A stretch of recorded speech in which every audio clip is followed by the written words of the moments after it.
Hey guys, welcome back to my YouTube channel. India Post BPM channel में आपका स्वागत है।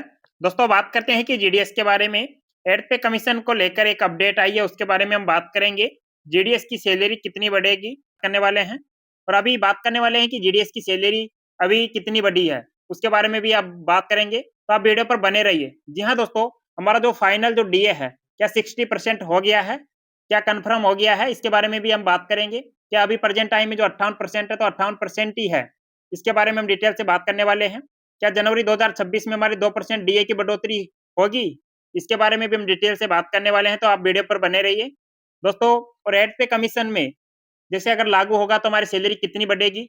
अगर लागू भी नहीं होगा एड पे कमीशन जीडीएस कर्मचारियों के, तो उनकी सैलरी कितनी बढ़ेगी? सब कुछ आज इस वीडियो में हम बताने वाले हैं, तो आप वीडियो पर बने रहिए।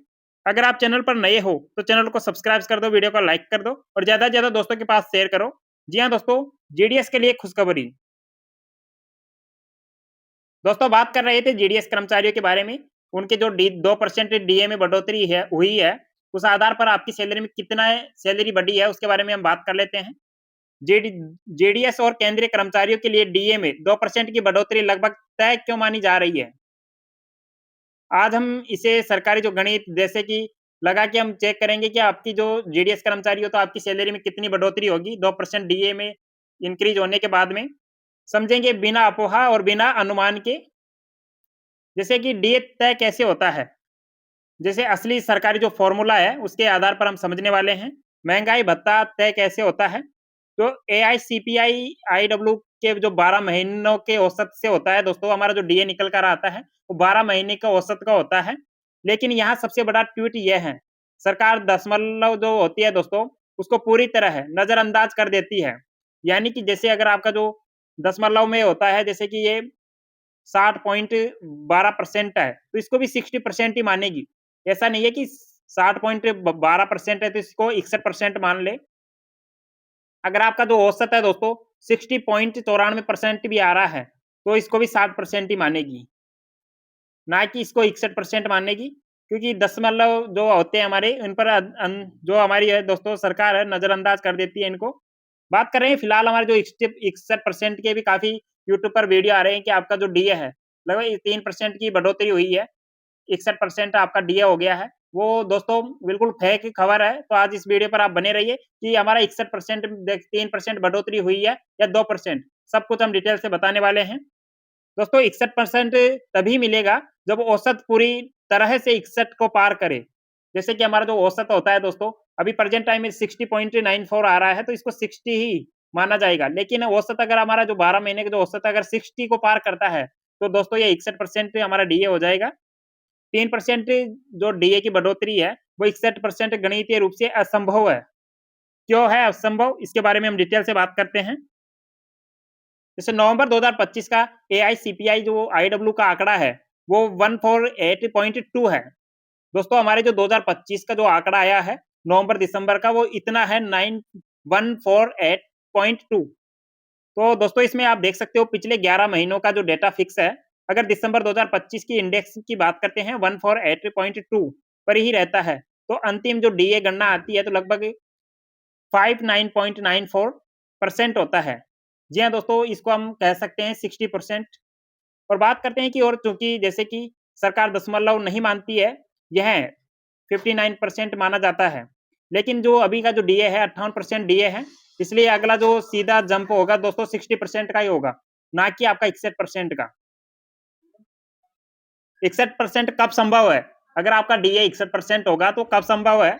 61% तक पहुँचने के लिए दिसंबर 2025 में इंडेक्स को 1 ही महीने में 10 प्लस अंकों की छलांग लगानी होगी, तब आपका 61% डीए हो सकता है। लेकिन दोस्तों, बात कर रहे हैं एआईसीपीआई आईडब्ल्यू के इतिहास में, ऐसी ऐसी छलांग जो होती है कभी भी नहीं हुई है। जैसे कि अगर आपका अभी तो दोस्तों 60% ही डीए होगा, 2% डीए में बढ़ोतरी हुई है।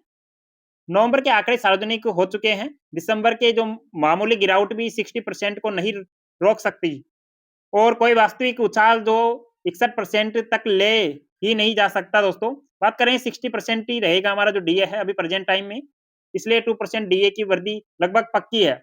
जी हाँ दोस्तों, हमारे जेडीएस कर्मचारियों के लिए बहुत ही अच्छा है कि अगर आपका जो 60% डीए है, तो दोस्तों ये आपका तो 60% डीए रहेगा, लेकिन जो भी हमारे केंद्रीय कर्मचारी है, उनका डीए दोस्तों अगर एड पे कमीशन शामिल करते हैं, तो उनका डीए 0 हो जाएगा। दोस्तों, बात करते हैं केंद्रीय जो हमारे जीडीएस कर्मचारी है, उनका डीए 0 नहीं होगा, लेकिन उनकी सैलरी में किस प्रकार बढ़ोतरी होगी, उसके बारे में भी बात करते हैं।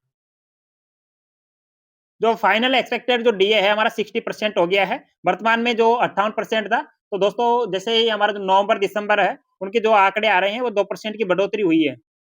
टोटल हमारे 60% डीए कन्फर्म हो चुका है। वेतन और टीआरसीए पर सीधा असर होगा। अब समझ लेते हैं कि किस प्रकार हमारे जो डीए में कितने परसेंट हमारे कितनी सैलरी बढ़ेगी डीए के आधार पर। जैसे कि अगर किसी के जो हमारे फर्स्ट ग्रेड के जितने भी हमारे फर्स्ट लेवल के जितने भी केंद्रीय कर्मचारी है, उनकी बेसिक 18,000 होती है दोस्तों। उसमें दोस्तों 18,000 में जो बेसिक है, इसमें दोस्तों 2% हमारा जो डीए की इंक्रीज़ हुआ है, तो आप इसको 2 से डिवाइड कर सकते हैं जैसे कि तो ₹360 आपकी मासिक बढ़ोतरी हुई है। आपको हर महीने ये ₹360 आपकी सैलरी में जुड़ जाएँगे। अब बात करते हैं जीडीएस कर्मचारियों की, जैसे अगर किसी का 30,000 बेसिक है, तो उनको ₹600 की बढ़ोतरी हुई है। किसी की ₹50,000 बेसिक है, तो उनको ₹1,000 की बढ़ोतरी हुई है। आपकी जो प्रेजेंट टाइम में जो सैलरी मिलती है, उसमें जुड़कर आएगा दोस्तों ये डीए। यह गणना जीडीएस टीआरसीए पर भी लागू होती है। अगर आप जीडीएस कर्मचारी हो, तो दोस्तों बात करते हैं कि आपका जो बेसिक है ₹12,000 है अगर बीपीएम हो। दोस्तों अगर आप बीपीएम हो, तो आपका जो बेसिक है ₹12,000 है और 2% आपका डीए बढ़ोतरी हुई है। तो आप इसमें चेक कर सकते हो कि दोस्तों ₹240 आपकी सैलरी बढ़ेगी। आपकी सैलरी में ₹240 ऐड होकर आएँगे डीए। जैसे ही हमारे केंद्रीय कर्मचारियों को जो जैसे हमारे डीए है, दोस्तों उसी प्रकार हमें भी डीए मिल रहा है। बाकी एड पे कमीशन में शामिल नहीं किया जा रहा अभी प्रेजेंट टाइम में और हमें किस प्रकार लाभ मिलेगा उसके बारे में हम डिटेल से बात करते हैं। 8वें वेतन आयोग में बड़ा कनेक्शन। दोस्तों 1 जनवरी 2026 से डीए बढ़ोतरी की तारीख नहीं थी, लेकिन हमारा जो दोस्तों अभी प्रेजेंट टाइम में एक नोटिस भी आया है, उसमें 60% हमारा डीए कन्फर्म हो चुका है, 2% की बढ़ोतरी हुई है। बल्कि ये पे जो 8वें वेतन आयोग की जो सैद्धांतिक शुरुआत है दोस्तों, ये परंपरा क्या कहती है बात करते हैं। जो मौजूदा जो डीए है 60% वो बेसिक मर्ज किया जाएगा। जितने भी हमारे केंद्रीय कर्मचारी हैं, उनका दोस्तों जो डीए है, वो बेसिक है जो हमारा डीए होता है, तो उसको मर्ज कर दिया जाएगा, उसको 0 कर दिया जाएगा। लेकिन उसका जो बेसिक है, जैसे कि अगर किसी कर्मचारी की 18,000 है, उनकी बेसिक सैलरी है, हमारा फिटमेंट फैक्टर रहता है 2.46। तो दोस्तों उसी आधार पर इस केंद्रीय कर्मचारी की सैलरी में बढ़ोतरी होगी। जैसे कि अगर इस केंद्रीय कर्मचारी की सैलरी अगर 18,000 है दोस्तों, तो इनकी जो बेसिक सैलरी है दोस्तों, बेसिक सैलरी है तो दोस्तों इनकी 44,280 इनकी बेसिक सैलरी हो जाएगी। बात करते हैं कि इनका डीए तो 0 हो जाएगा। बाकी क्या यही जो हमारा जो फ़ॉर्मूला है, ये जीडीएस पर भी अप्लाई होगा क्या? इसके बारे में बात करते हैं। दोस्तों 60% डीए तो बढ़ गया है, लेकिन जितने भी हमारे केंद्रीय कर्मचारी हैं, उनका डीए तो 0 हो जाएगा, लेकिन जीडीएस का डीए 0 नहीं होगा। अब इसके बारे में बात करते हैं। जो हमारा सैलरी में इंक्रीज़ होगी, जो सैलरी बढ़ोतरी होगी एड पे कमीशन के आधार पर, तो फिटमेंट फैक्टर पर ही आधार होगा कि हमारा फिटमेंट फैक्टर कितना रहने वाला है। लेकिन दोस्तों मैं बता देता हूँ आपको 2.46 के समथिंग हमारा फिटमेंट फैक्टर रहने वाला है और इससे कम भी हो सकता है, ये ऑफ़िशियल आंकड़े तो नहीं है। बात कर रहे हैं कि दोस्तों 3% डीए है। दोस्तों ये अभी 3% डीए की कोई भी खबर नहीं है, ये बिल्कुल अफ़वाह है, आप इन अफ़वाहों पर ध्यान नहीं दिए। 2% डीए की बात करते हैं, 2% डीए है, वो पूरी तरह डेटा आधारित है। जैसे कि गणित, नीति और इतिहास के जो तीनों 60% ही सहमत है। जनवरी 2026 से डीए 60% कन्फर्म हो गया है। 8वें वेतन आयोग में दोस्तों इनके बारे में जीडीएस कर्मचारियों के बारे में बात करते हैं। फाइनल जो हमारा जो डीए है 60% हो गया है, 2% डीए की बढ़ोतरी हुई है। जीडीएस कर्मचारियों की अब बात करें कि सैलरी किस आधार पर बढ़ेगी जीडीएस कर्मचारियों की। जी हाँ दोस्तों, जीडीएस कर्मचारियों को अगर एड पे कमीशन में शामिल नहीं करेगी सरकार, तो उसके आधार पर हमारी जो अलग से वन मैन कमिटी पिछली बार हमारी जो वन मैन कमिटी के आधार पर हमारी सैलरी इंक्रीज़ हुई थी, उसी आधार पर अलग से कमिटी बनेगी दोस्तों। जैसे ही कमिटी बनेगी तो ऐसे तो हो नहीं सकता हमारा डीए अगर 0 कर देगी तो हमारा जो बेसिक है दोस्तों 12 के है, 10 के है, अगर ये बीपीएम की बात करते हैं, तो इतनी सैलरी तो हो नहीं सकती। लेकिन अगर हमारा डीए है दोस्तों वो 0 तो करेगी नहीं सरकार। ऐसा है कि अगर आपकी जो बेसिक सैलरी है दोस्तों ₹12,000 है, तो इसमें अगर फिटमेंट फैक्टर लगाती है, तो फिटमेंट फैक्टर लगभग 2 भी रखती है फिटमेंट फैक्टर अगर वो कमिटी के आधार पर सैलरी बढ़ेगी, तो अगर 2 भी रहेगा हमारा फिटमेंट फैक्टर तो दोस्तों 24,000 हमारा जो बेसिक हो जाएगा।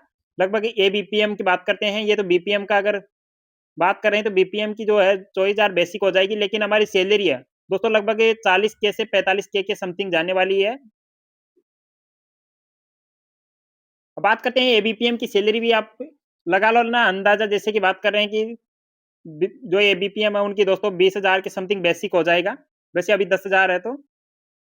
अब लेकिन दोस्तों बात कर रहे थे हम जीडीएस कर्मचारियों का, अगर डीए ज़ीरो नहीं किया जाएगा तो उनकी जो टोटल सैलरी है, इन हैंड सैलरी कितनी मिलेगी?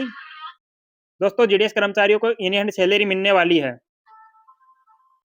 जैसे ही हमारी अभी प्रेजेंट टाइम में एक एबीपी बीपीएम है, तो बीपीएम को 19,000 रुपए पर मंथ मिल रहे हैं।